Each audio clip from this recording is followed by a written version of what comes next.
Being a tech content creator sometimes it's not always easy like you think. Sometimes we make a lot of mistakes. Sometimes we start out with scripting our videos, and then sometimes in the course of creating the video, you just have a new idea, a different idea. Sometimes things go wrong. The hardware in this case could just be broken, and then somehow you have to still make the video or just convert the video into something else.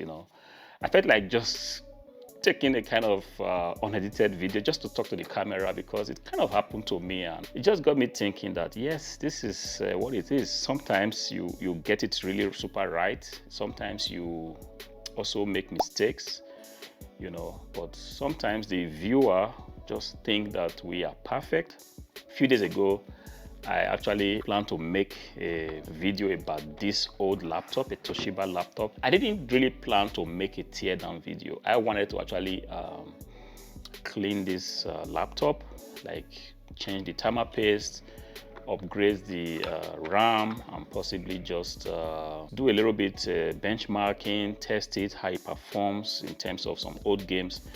So this was the script in my head. I didn't really write down the script. I felt like, yes, I've done this so many times and I could just roll with it, which is bring the laptop, start to just take it apart, take back the battery, take out the hard drive, clean it up, take out the processor, just change. This was the idea I had in mind.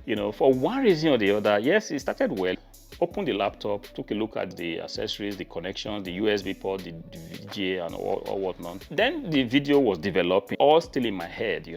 I was taking the laptop apart. At some point, I just went into taking out all the screws. I have forgotten that this particular Toshiba laptop, you really didn't have to open the laptop all apart to get access to the processor or to be able to change the timer paste. All I needed to do was just to out some few screws, and then the cooling system was just behind. But for some funny reason, I just forgot about it, and the camera was rolling. I was taking out all the screws, and at some point I was breaking this laptop. You see, I forgot that I wasn't actually making a teardown video, but I only wanted to take out the processor and just take a clean with isopropyl alcohol of the old timer paste in this case. And do you know, guys, I was so disappointed because I was breaking down this laptop. This was an old Toshiba laptop still running Windows XP, and because at some point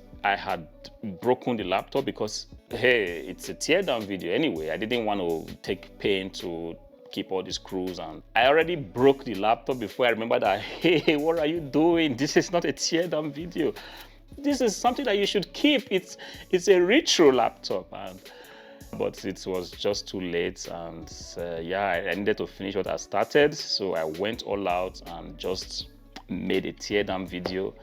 Even while I was making the video, definitely you couldn't see my face. I was angry with myself. I was like, what have you done? You just broke a really very nice Toshiba laptop, In any case, I went ahead to make the teardown video, which was kind of interesting in the end, because it is what it is. Sometimes we make mistakes, and sometimes we start out with a particular idea in mind and the video ends up in something else. But luckily, I posted the video on the channel, and I want to thank you guys for your support. It's kind of getting a lot of momentum. If you've not seen the video, I'm going to be putting a link here where you can actually check out the teardown video. But in making that video, I just lost one of my very beautiful laptop.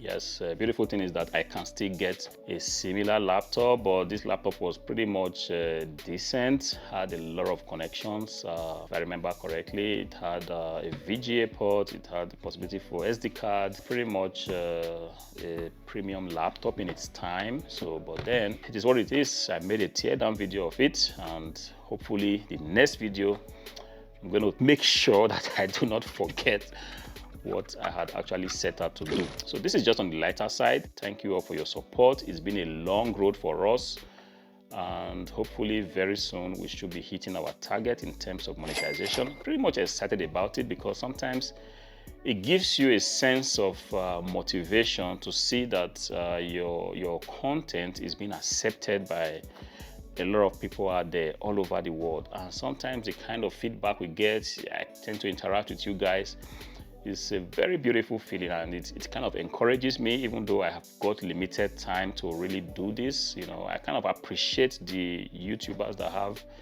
a lot of time at their disposal to just focus on content creation, focus on reviewing stuff, focus on unboxing stuff or whatnot. I would love to make more of this kind of content, but because I'm kind of limited with time, I've got a business on the side. So, and sometimes on weekends, I still tend to struggle at time to make videos and go ahead to edit them, which is pretty much where the pain is. Making the content is pretty much easy, but then trying to edit the content, trying to tell the story with the editing makes things kind of a little bit longer and also very interesting. Thank you for your comments. Go ahead and subscribe to the channel. Till I see you again. Peace.